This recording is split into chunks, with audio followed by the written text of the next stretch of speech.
آج ایک قطرہ بھی کافی ہوگا، اج سا بھی نہیں کھلے راہ بھی نہیں، انج ٹوک انوکھڑے ٹوکدے نہیں، ٹر پویں تے فاصلے مک جاندے، گھر بیٹھیاں پینڈے مکدے نہیں۔ آج قدم قدم چلیں گے، ماضی کے گناہ تو ایک آنسو سے دھوئے جا سکتے ہیں نا۔ وہ ایک فقیر تھا، بازار میں کھڑا رو رہا تھا، تو کسی نے روک کے کہا بابا کیا ماجرا ہے، کسی نے مارا ہے، کیوں رو رہے ہو؟ اس نے کہا نہیں کوئی ایسی بات نہیں، ان لوگوں کے رویے نے رلا دیا۔ کہا کیا مطلب؟ کہا بازار سے گزر رہا تھا، ان لوگوں کو دنیا میں کھوئے ہوئے دیکھا تو میرے دل میں ترس جاگا، تو میرا خیال یہ ہوا کہ ان بندوں کی رب کی صلح نہ کروا دوں، تو میں نے پھر اس سے بات کی، تو آواز آئی ٹھیک ہے لے آ ان کو میری چوکھٹ پہ، ایک آنسو سے سارے گناہ معاف کر دوں گا۔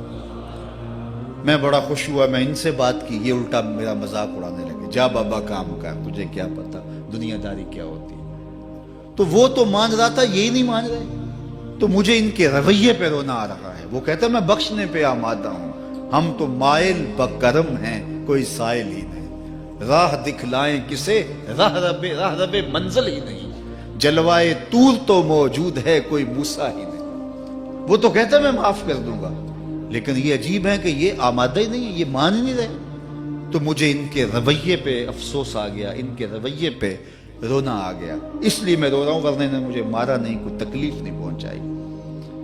خیر اگلے دن وہی بزرگ قبرستان کے قریب سے گزرے تو دیکھا کہ وہ بابا قبرستان میں کھڑا رو رہا ہے، تو پھر رک گئے کہ بابا بازاروں میں بھی روتا ہے، قبرستانوں میں بھی روتا ہے، آج کیا ماجرا ہے؟ کہا آج بھی میرا ماجرا کل والا ہی ہے۔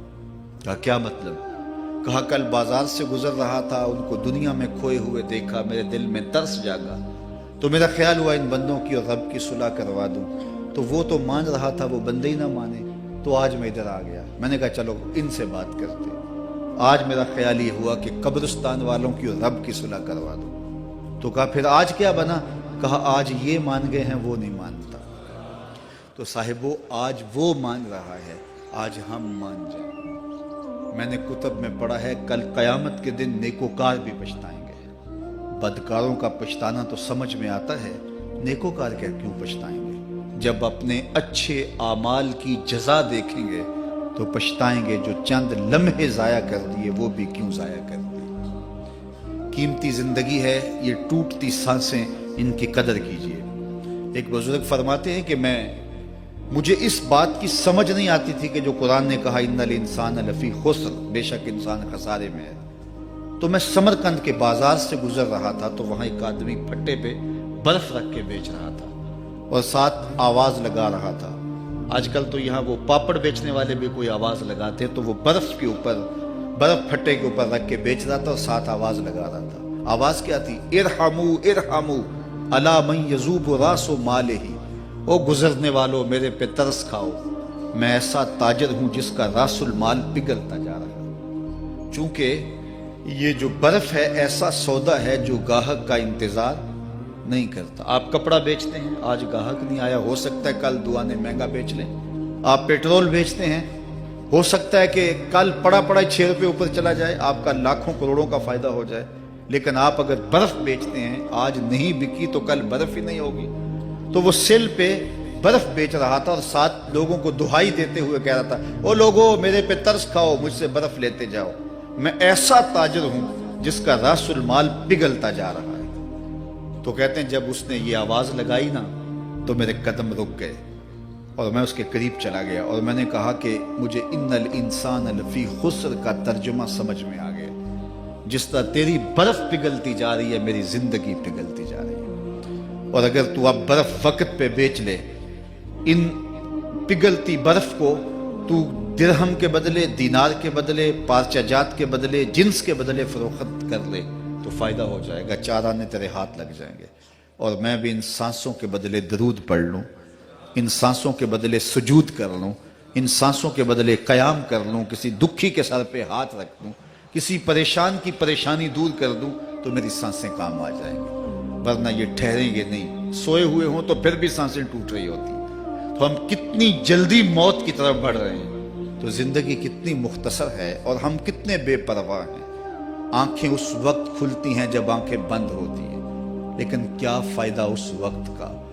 آج کا پچھتاوا کل کی بہتری کی ضمانت ہے، اور آج کے پچھتاوے سے کل کی زندگی کی خوبصورتی نصیب ہو سکتی ہے۔ اس لیے یہ ڈھلتا ہوا سورج، یہ دیکھیں ابھی جب داخل ہوئے تھے تو سورج ابھی سر پہ تھا، لیکن اب سورج درد غروب سے زرد ہو چکا ہوگا اور چند لمحوں کے بعد وہ نگاہوں سے اوجھل ہوگا۔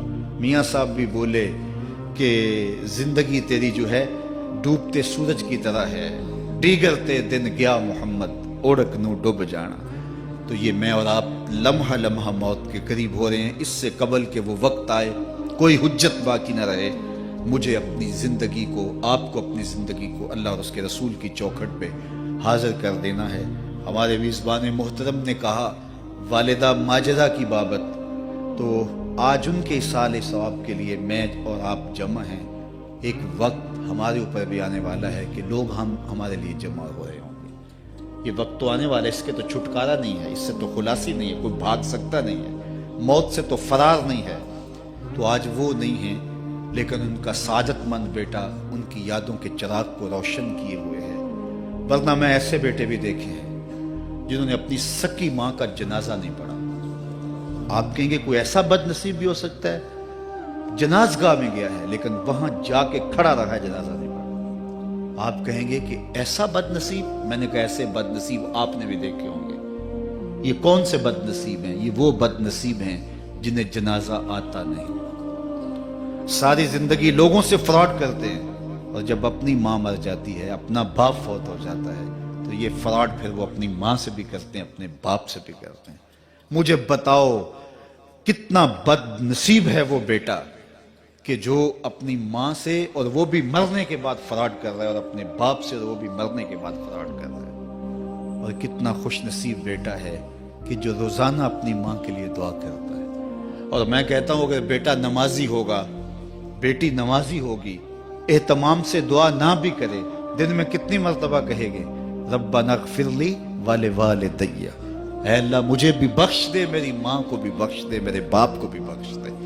اور جب بندے ہاتھ اٹھا کے دعا مانگتے ہیں اللہ خالی ان ربکم حیی کریم یستحیی من عبدہ اذا رفع یدیہ ان یردہما صفرا، تمہارا رب حیا کرنے والا، سخی ہے، کریم ہے۔ بندے جب اس کے سامنے ہاتھ اٹھا کے دعا مانگتے ہیں، اللہ فرماتا ہے مجھے شرم آتی ہے ان کے اٹھے ہوئے ہاتھ خالی کیسے موڑ دوں۔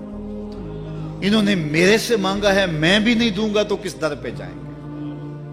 میں ایک دیہاتی بات کرنا چاہتا ہوں، اتنے لوگ جتنے آپ یہاں بیٹھے ہیں، اتنے لوگ اٹھ کے کسی دنیا دار کے ڈیرے پہ چلے جائیں اور اس سے کچھ مانگیں اور وہ دے سکتا بھی ہو، تو کیا وہ آپ کو خالی لوٹا دے گا؟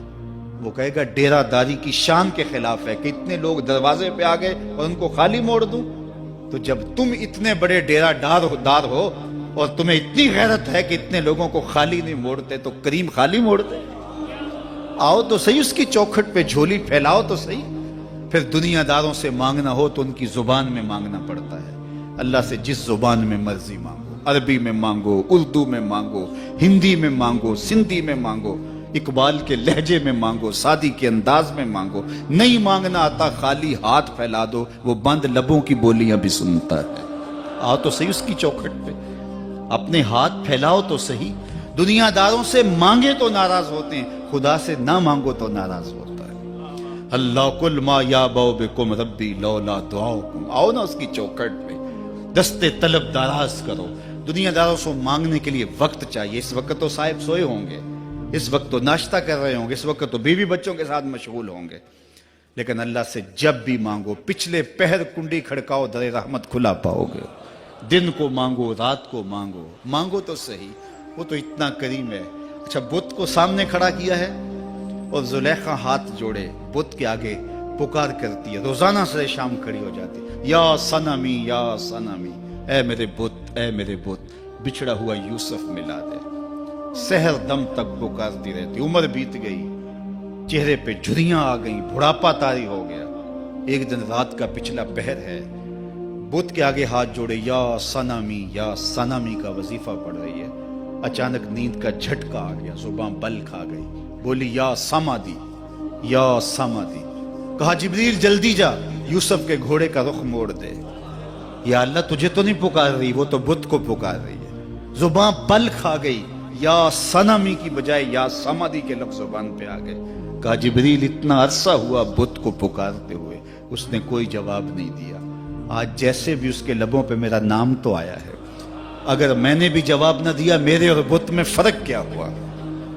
تو آؤ آج کی اس مجلس میں ہم ان کی والدہ کے لیے دعا مانگیں۔ اے عرش کے مالک، ان کی والدہ کو حضور کی ماں کا صدقہ جنت کی بہاریں عطا کر، اور ہم اپنے ماں باپ کے لیے بھی دعائیں مانگے۔ اے اللہ ہمارے ماں باپ کی مغفرت فرما، ماں باپ کی قدر کرو۔ میں نے یہ بھی پڑھا ہے جو اپنے والدین کے لیے روزانہ دعا مانگتا ہے، والدین زندہ ہوں تب بھی، فوت ہو گئے ہوں تب بھی، روزانہ ماں باپ کے لیے جو شخص دعا مانگتا ہے، ساری زندگی اس کے رزق میں بے برکتی نہیں آ سکتی۔ تو اپنے ماں باپ کو اگر زندہ ہیں تو قدر کرو، فوت ہو گئے ہیں تو ان کے لیے کثرت کے ساتھ دعا کرو۔ یہ گھنا سایہ ہے۔ کبھی آپ نے درخت کو دیکھا ہے کہ ساری دھوپ اپنے پتوں میں جذب کرتا ہے اور نیچے بیٹھنے والوں کو چھاؤں دیتا ہے؟ ماں باپ سارے دکھ اپنے اوپر لیتے ہیں، اپنی اولاد کو آسائش اور راحت پہنچاتے ہیں۔ قدر نعمت زوال نعمت کے بعد ہوتی ہے، جب نعمت پاس ہو تو قدر نہیں ہوتی، جب چھنتی ہے تو پتہ چلتا ہے کہ کتنی بڑی دولت تھی جو چھن گئی۔ میں تو آپ کیا، میری اور آپ کی حیثیت کیا، ماں کی کمی تو آمنہ کے لال نے بھی محسوس کی ہے۔ ایک دن حضور مسجد نبوی میں تشریف لائے، تا حد نظر صحابہ تھے۔ الحاوی للفتاوی میں امام سیوطی نے لکھا ہے حضور کو دیکھا تو ادب سے کھڑے ہو گئے، بس یہ منظر دیکھنا تھا کہ چشمان اقدس سے آنسو چم چم جاری ہو گئے، اور حضور نے ایک ٹھنڈی آہ بھری اور روتے ہوئے کہا لو ادرکت والدی او احدہما، کاش آج میرے ماں باپ زندہ ہوتے۔ انسان نے دکھوں کا دور دیکھا ہو نا، اچانک خوشحالیاں مل جائیں تو پھر انسان یہ آرزو کرتا ہے کہ میرے ماں باپ نے میرا وہ غربت کا دور دیکھا تھا، آج دولت کی چہل پہل بھی دیکھتے، آج میرے آنگن میں بہاریں بھی دیکھتے تو کتنے خوش ہوتے۔ اب حضور جب پیدا ہوئے تھے تو باپ کا سایہ سر پہ نہیں تھا، 6 سال کی عمر تھی، اپنی ماں کے ساتھ حضور مدینۃ المنورہ گئے۔ واپسی ابوا کے مقام پہ حضرت آمنہ کی طبیعت خراب ہو گئی اور انہیں لگا کہ یہ میری بیماری جان لیوا ہے۔ ام ایمن کو بلایا، کہا میرے بیٹے کو بحفاظت امیر قریش تک پہنچا دینا، پھر خود حضور کے سر پہ ہاتھ رکھا۔ سیدہ آمنہ سلام اللہ علیہا حضور سے کوئی باتیں کرنا چاہ رہی تھی لیکن ضبط کے بندھن ٹوٹ گئے۔ ابن حشام سیرت کی پہلی کتاب ہے، اس میں تفصیل سے یہ واقعہ موجود ہے۔ جب سر پہ ہاتھ رکھا تو حضرت آمنہ کی آنکھیں چھلکنے لگی اور روتے ہوئے آپ نے چند جملے کہے، کہا بیٹا ہر نئی چیز نے پرانا ہو جانا ہے، ہر باقی نے فنا ہو جانا ہے، میں بھی جا رہی ہوں، وَذِكْرَ باق، لیکن میرا ذکر نہیں مٹے گا، وَوَلَدْتُ طُہْرًا، اس لیے کہ تیرے جیسا پاکیزہ بیٹا چھوڑ کے جا رہی ہوں۔